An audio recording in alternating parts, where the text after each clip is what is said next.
Sa'yo naman siya, di ba? So, putlong nakaroon kang puti. So, ikub lang siya.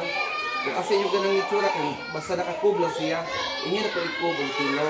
Pag magpilo, kung, ano, basta padong mo una, na mo, triangle naman siya.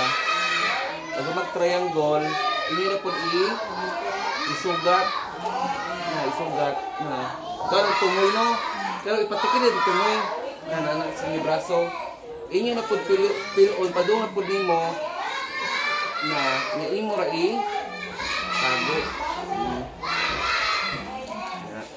Pwede na siya istipiran or i-stick. So, uban dili na mo mambulak.